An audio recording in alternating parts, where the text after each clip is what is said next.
ओम श्री वेद पुरुषाय नमः। नमस्कार। क्लास नंबर 215 श्रीमद् भगवद गीता जी शंकराचार्य जी के भाष्य के अनुसार आरंभ किया जाता है। ओम श्री सीता रामचंद्राभ्याम नमः। नमो गुरुभ्यः। अथ काल देवता श्री संवत् 2081 श्रावण कृष्ण पक्षः त्रयोदशी शुक्रवारः आर्द्रा नक्षत्रम दक्षिणायनम वर्षा ऋतुः। ओम तत्सत्। श्री शंकराचार्याय गुरवे नमः।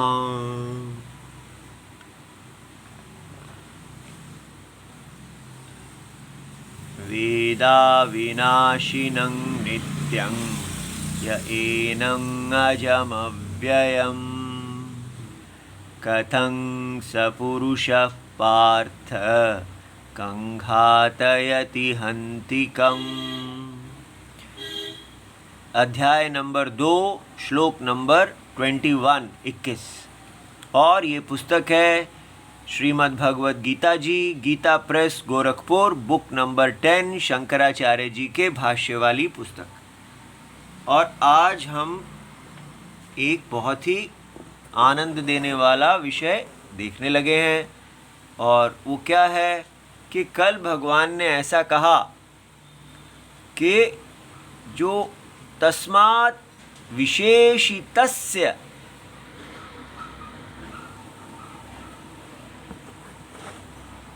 अविक्रिय आत्मदर्शिनः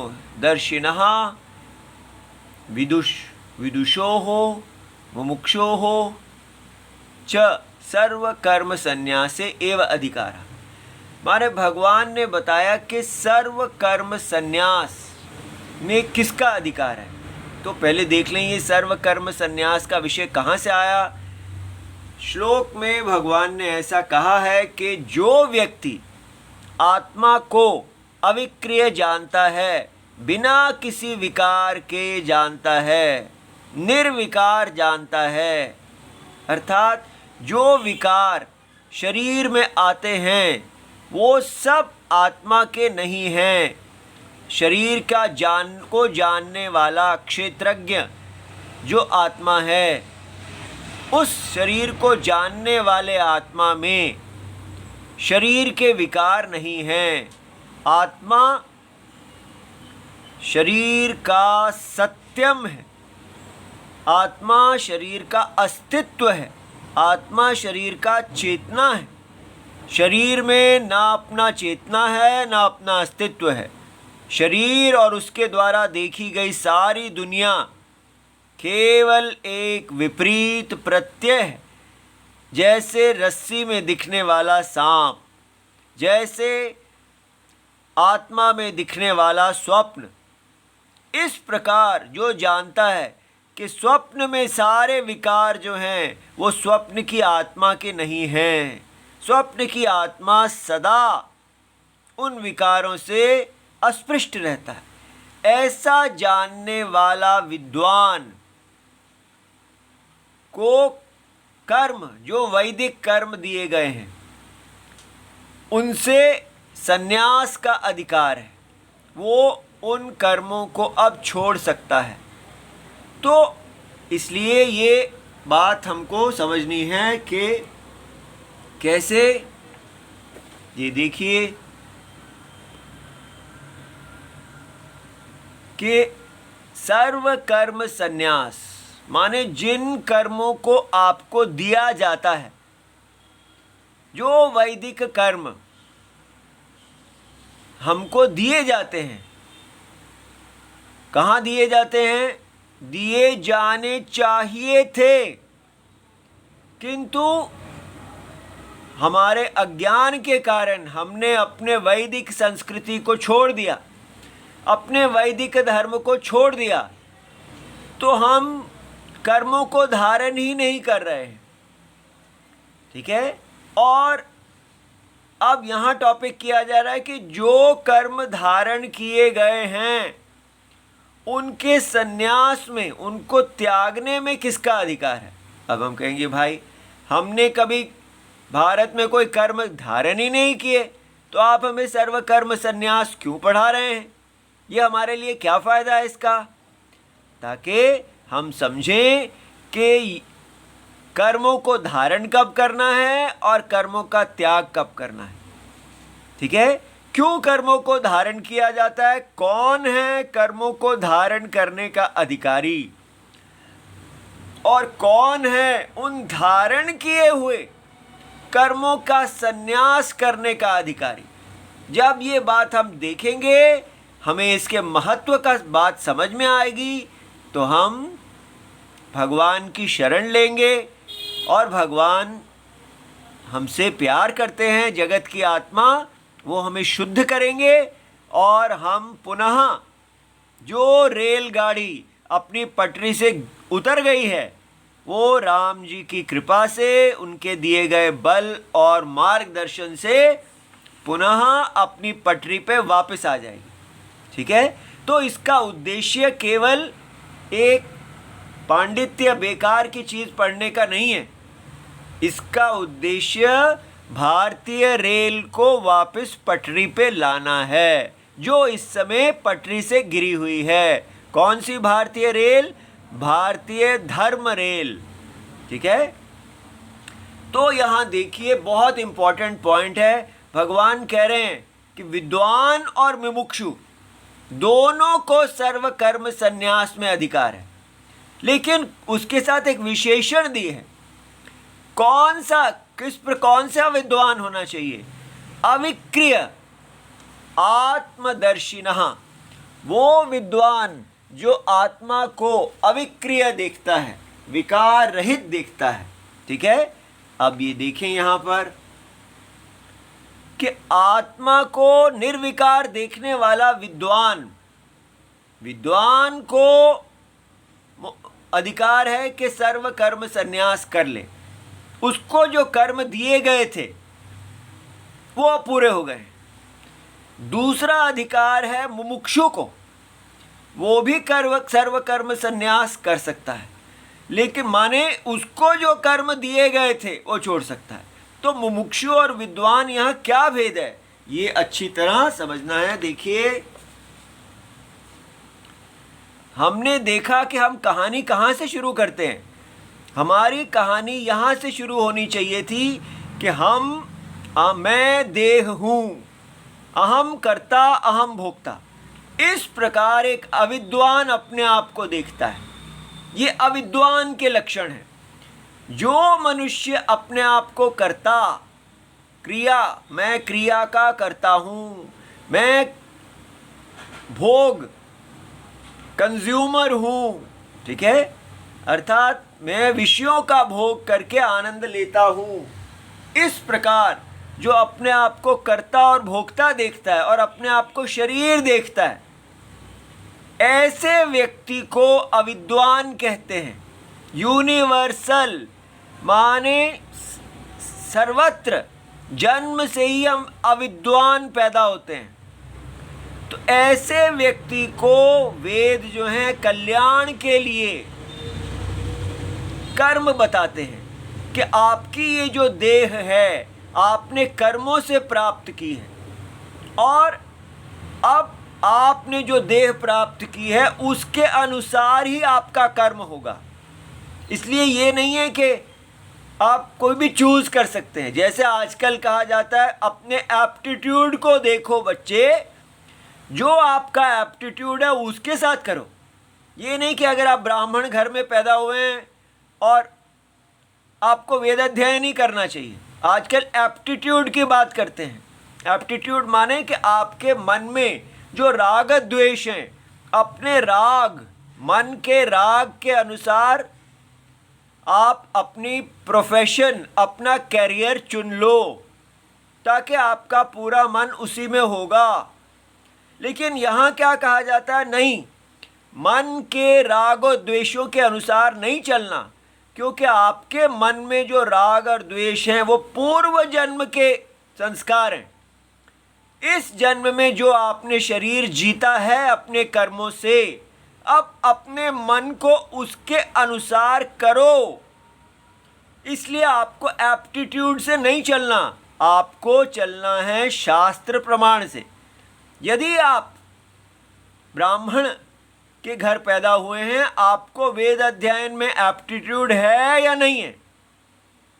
ये आपका स्वधर्म है, आपको इसको करना है, ठीक है। चाहे आप इसको ना भी अच्छा करें और आप कहीं और कहें कि नहीं, मैं ऐसे घर में पैदा हुआ हूँ जहाँ वेद अध्ययन नहीं, मेरे क्षत्रिय के घर पैदा हुआ हूँ, वहाँ वेद अध्ययन है, लेकिन इतना नहीं है कि आपको वेद का पठन पाठन ही आपका धर्म है, साथ में आपको मुख्य आपको धनुर्विद्या, आपको धर्म का रक्षक तलवार इत्यादि उठाने का काम है। तो अगर क्षत्रिय कहें कि नहीं, मुझे ब्राह्मण का कर्म में एप्टीट्यूड है, ठीक है, मुझे वैश्य में एप्टीट्यूड है, मैं तो बिजनेस करना चाहता हूँ, यहाँ कहा जाता है ऐसा नहीं है। क्यों ऐसा क्यों कहा जाता है? ये कितनी गलत बात है।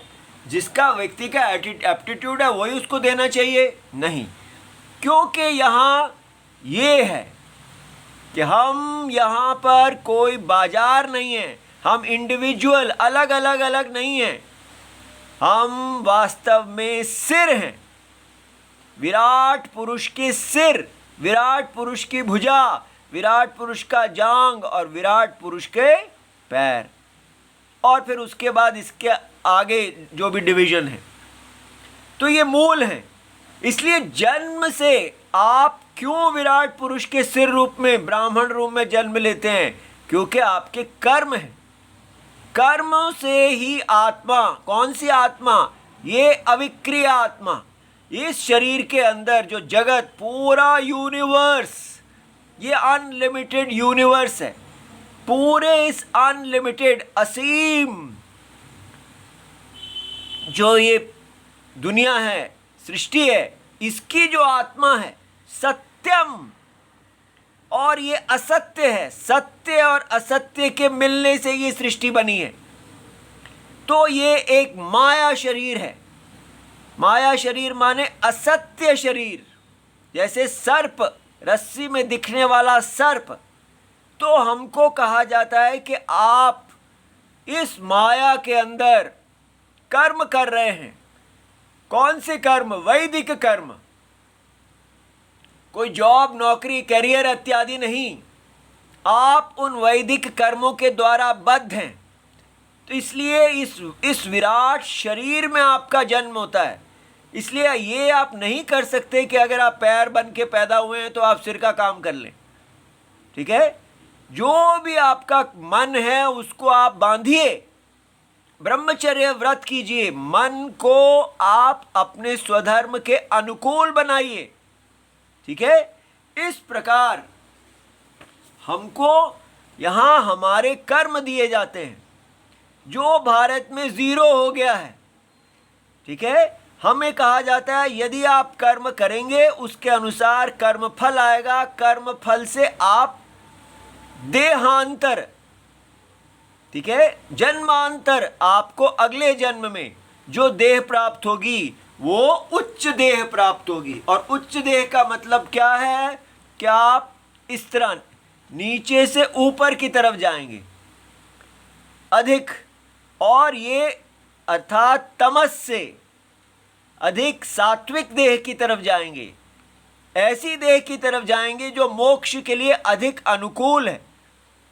और यदि आप अपने अपने स्थान में रहते हुए अपने स्वधर्म को करते हैं तो आपको आपका कल्याण होगा। और अगर आप अपने स्थान को छोड़ के दूसरे का धर्म करने लगते हैं तो आप, चाहे वो कितना भी अच्छा हो, पर धर्म स्वनिष्ठितात्, वो भयावह, वो नरक आदि में गिराने वाला है। इसलिए सबको अपना अपना स्वधर्म ही करना है। ये है हमारा वैदिक धर्म। तो हम इस पॉइंट पे अभी हैं जब बच्चों को आरंभ से ही अपने अपने कर्म की शिक्षा दी जाएगी और उनको कहा जाएगा कि आप इस कर्म फल से अपने शरीर, आने वाली जो देह है उसको, उच्च देह को जीतो। लेकिन साथ ही ये भी विद्या दी जाएगी कि ये वास्तव में कर्म फल के लिए करना निंदनीय है। श्रेष्ठ है कि कर्म जो है वो फल के लिए ना किया जाए, क्योंकि कर्म अगर फल के लिए किया जाता है तो आप संसार में ही चक्कर खाते रहोगे। इसी देह के अंदर, भगवान की विराट देह के अंदर ही जन्म लेते रहोगे और मरते रहोगे, या सूक्ष्म शरीर में, स्थूल शरीर से देवताओं के शरीर में, सूक्ष्म में पैदा हो जाओगे, ठीक है। लेकिन आपका जन्म बार बार होता रहेगा। इसलिए आपको कैसे जीना चाहिए? मोक्ष के लिए। तो यदि मोक्ष के लिए जीना है तो आपको बिना अपने कर्मों का त्याग नहीं करना, आपको कर्म के फल का त्याग करना है। इस प्रकार आप मुमुक्षु बन जाते हैं। मुमुक्षु माने मोक्ष की इच्छा रखने वाला। ये जो मुमुक्षु है, अब ये कर्मों को ग्रहण करता है। उसके बाद कर्मों को ग्रहण करने पर ये मुमुक्षु जो है कर्म योगी कहलाता है। कर्म योगी कौन होता है? जो कर्म करता है लेकिन कर्म के फलों की इच्छा नहीं रखता, केवल ईश्वर की प्रीति के लिए, इस जगत आत्मा की प्रीति के लिए, उनके शरीर की वृद्धि के लिए कर्म करता है। क्यों? और ये जब कर्म योग के फल क्या है? चित्त एकदम शुद्ध हो जाता है, इसमें कोई भी वेग नहीं रहते। जो कंपल्सिव प्रेशर्स हैं हमारे अंदर, भोग करने के, संसार के विषय जो हमें इतना खींचते हैं जैसे कि हम कोई एडिक्ट हों, हाँ, ना चाहते हुए भी वो हमको कंट्रोल करते हैं, हमें पूरी तरह परवश कर लेते हैं। तो वो परवशता जो है उससे हम मुक्त हो जाते हैं, हमारा मन शांत हो जाता है, शांत, और इसमें अरति आ जाती है। आप संसार के सुखों के प्रति आप में रति ही नहीं है, आपका मन केवल अंतरात्मा में ही रति प्राप्त करता है। फिर आप शास्त्र को सुनते हैं तो ज्ञान उदय हो जाता है। ये जो ज्ञान उदय हो गया इस मुमुक्षु का, इस मुमुक्षु को अधिकार नहीं है सर्व कर्म संन्यास में। इसने तो अभी कर्म पकड़े हैं, ये अपने आप को पकेगा। ये जो मुमुक्षु है इसको यहाँ कहा जा रहा है कि इसका सर्व कर्म में संन्यास है, अधिकार है। कौन सा मुमुक्षु? ये देखिए, ये जो यहाँ भगवान ने कहा, क्वेश्चन है सर्व कर्म संन्यास में किसका अधिकार है? तो किसका अधिकार है? अविक्रिय आत्मदर्शिनः। जो व्यक्ति अविक्रिय आत्मा को, आत्मदर्शी कैसे अपने आप को देखता है कि मैं निर्विकार आत्मा हूँ। ये कैसा?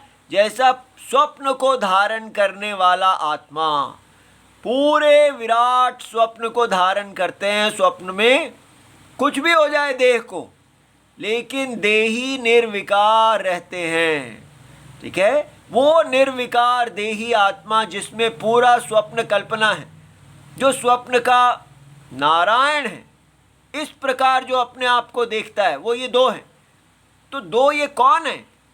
एक तो वो है जो मुमुक्षु है, अर्थात नंबर 2, जिसको कर्म मिले थे, कर्म योग की तरह करते हुए करते करते वो पक गया, तो प्राप्त कर्म योग फलम।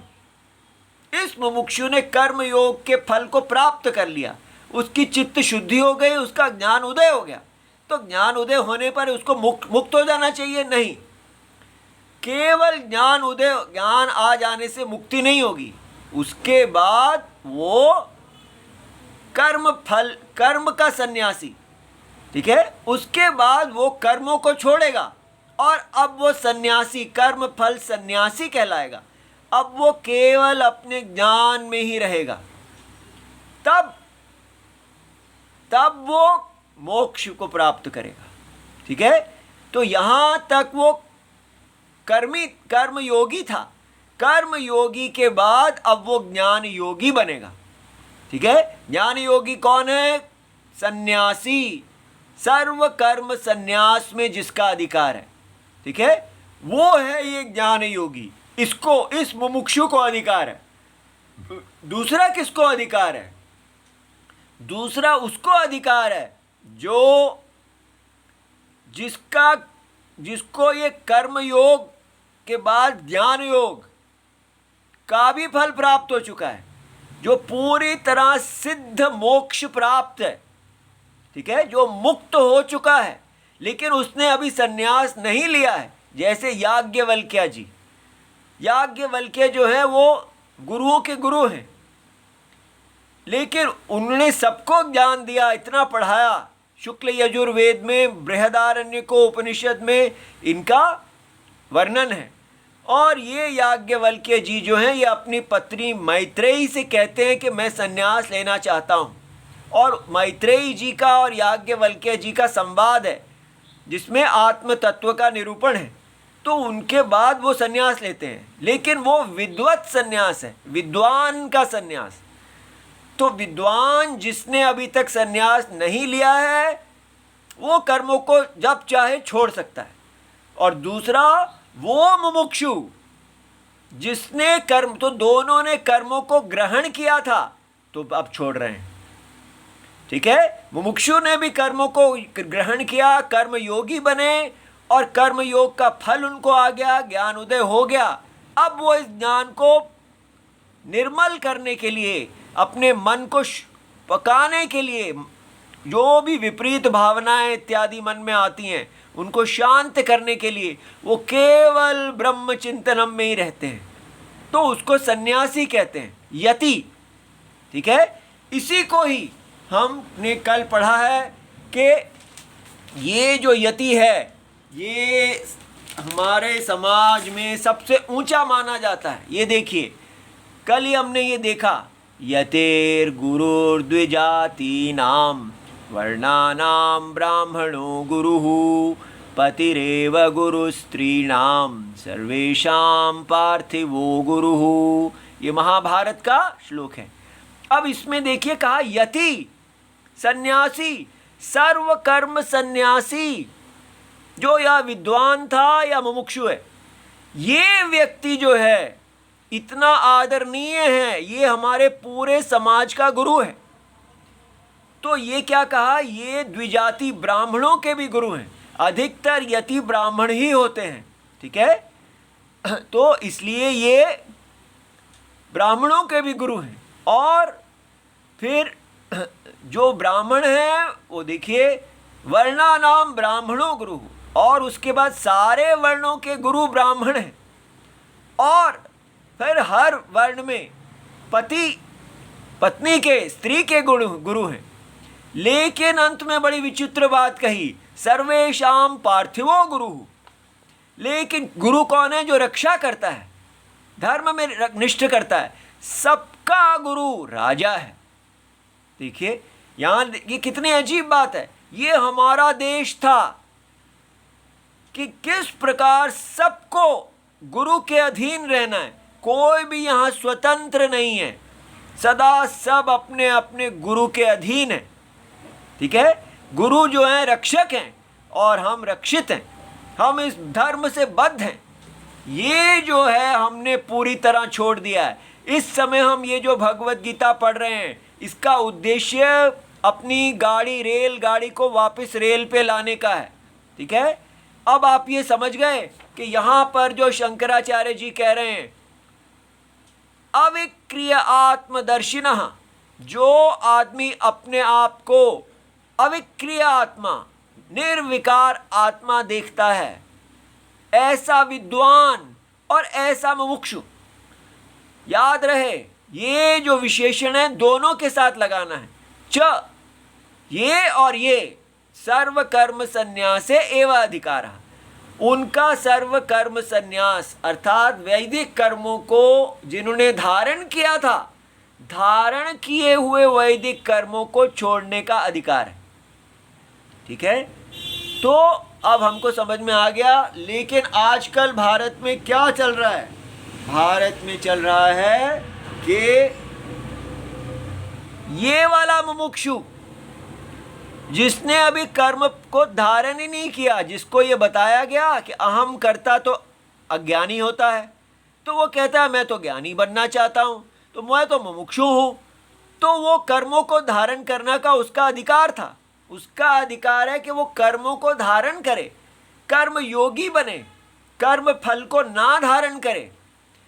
वो ही कहता है, देखिए जी यहाँ लिखा हुआ है कि अविक्रिय आत्मदर्शिनः विदुषा, इसको इसका विशेषण बना के इसके साथ इसको नहीं जोड़ते।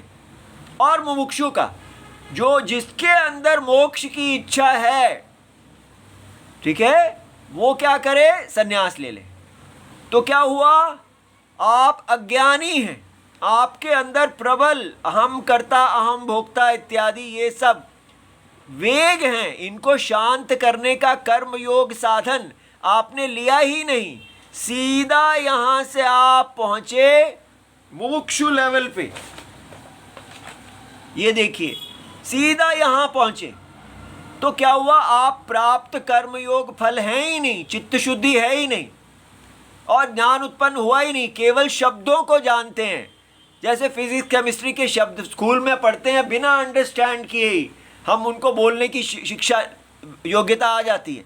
तो सारे सेंटेंसेस को बोलना आता है, और कहा मैं तो मुमुक्षु हूँ और मैं सन्यासी बन गया और मैं यति बन गया। और यति बन के ये लोग क्या बन गए हैं, पूरे समाज के गुरु। सबको कहेंगे कि हम सब गुरु हैं, और ये सारे समाज को भ्रांत कर रहे हैं। ये बात समझ में आ रही है। इसलिए इस समय जो हमारी हालत है उसमें हमें क्या करना है। आप कहेंगे ये तो सब ठीक है, लेकिन आपकी क्या हालत है, आप कैसे किस स्थिति में आते हैं। आप कैसे कह सकते हैं कि आप यति हैं और आप ठीक प्रोसीजर से आए हैं। हम सत्य कहते हैं, हम भी इस बिगड़े हुए प्रोसीजर में से ही निकले हैं। हमारा भी इसी प्रकार नाश हुआ अज्ञान के कारण। कोई यहाँ पर राइट टीचर नहीं है, लेकिन एक राइट टीचर है। वो कौन है, वो है जगत की आत्मा, साक्षात नारायण भगवान राम जी, कृष्ण जी। और इन गुरु जी का भी यही, जब अगर ठीक प्रकार से टीचिंग मिली होती तब भी हर स्टूडेंट को नारायण के साथ ही जोड़ना है, अविक्रिय आत्मा के साथ ही जोड़ना है। जो ये देखता है कि अविक्रिय आत्मा ही जगत का भगवान है। लेकिन आजकल ये अविक्रिय आत्मा आउट ही हो गई, बस एक सिलेबस बन गया है, इसको पढ़ लो और फिर लोगों को, क्योंकि आपको पता है कि लोग ये सब तो सुनेंगे ही नहीं, तो ये लोग जो इन फैक्ट्रीज में से निकलते हैं, सन्यास फैक्ट्रीज में से, तो ये सीखते हैं कि जोक्स कैसे सुनाने हैं, हर 2 मिनट बाद एक जोक कैसे सुनाना है, ऑडियंस को एंटरटेन कैसे करना है, बीच में म्यूज़िक कौन सा लगाना है, कैसे संगीत बजाना है, कैसे मेडिटेशन करवानी है, पूरा वो उसको सीख के एक पूरा कॉम्पोजिट प्रोग्राम बनाते हैं। उसमें अपनी मर्जी से कहाँ डांस डालना है, कहाँ क्या डालना है, कहाँ बस कपल्स के लिए क्या होगा, बच्चों के लिए क्या होगा, पूरा एक फैमिली प्रोग्राम बना के उसको बेचते हैं। वो सब चल रहा है। इसलिए उस सारे से जो निकलना चाहता है उसको क्या करना चाहिए, भगवान की शरण लेनी चाहिए कि हे भगवान, यहाँ पर कोई शरण नहीं है, आप ही शरणम हैं, मेरी रक्षा कीजिए। इसलिए मुझे बताइए, मैं तो अब कौन से कर्म हैं, ना हम कर्म योगी रहे ना हम ज्ञान योगी रहे, ठीक है, हम बस केवल नाम के योगी हैं। नाम के योगी ढूंढने तो पूरा भारत योगियों से पटा हुआ है। लेकिन जैसा भगवत गीता चाहती है, जैसा वेद चाहते हैं, उससे हम बहुत मीलों दूर हो गए। लेकिन जिस क्षण हम अंतरात्मा भगवान से प्रार्थना करते हैं, यही माया है कि ये सारा जगत जो दिख रहा है ये सब एक भगवान ही हैं, भगवान ही खड़े हैं, और आप उसी क्षण भगवान को प्राप्त कर लेते हैं। बस प्रार्थना करते ही कि हे राम, मेरी रक्षा करें, मुझे मार्ग दीजिए। बस इस प्रकार जो प्रार्थना करेगा वो मुमुक्षु है, और वो मुमुक्षु भगवान को पकड़े, भगवान की शरण ले, और भगवान अपने आप आपको शुद्ध करने के लिए जो कर्म आपके लिए उचित हैं जो वो ठीक समझते हैं वही प्रमाण है। तो अंतरात्मा जगत आत्मा भगवान को अपना प्रमाण मानते हुए कि वो आपको कभी गुमराह नहीं करेंगे, आपको उनकी शरण लेनी चाहिए। ठीक है। और ये संसार में बाजार कुछ भी करे, जो राम जी में रक्षित है, के द्वारा सुरक्षित है, उसको ना कलयुग कुछ कर सकता है, ना बाजार कुछ कर सकता है, कोई उसको नहीं हाथ लगा सकता। राम जी की शरणम इतनी बड़ी है, इसलिए अनाथता उसी समय खत्म हो जाती है जिस क्षण हम राम जी की शरण ले लेते हैं। ठीक है। तो सारी कहानी इसी में आके रुकती है कि राम जी की शरण हमारे पास है तो कोई भय की बात नहीं है, बस उसी को अपना सबसे महत्वपूर्ण भाग्य समझना है। ओम नमो भगवते वासुदेवाय प्रणाम।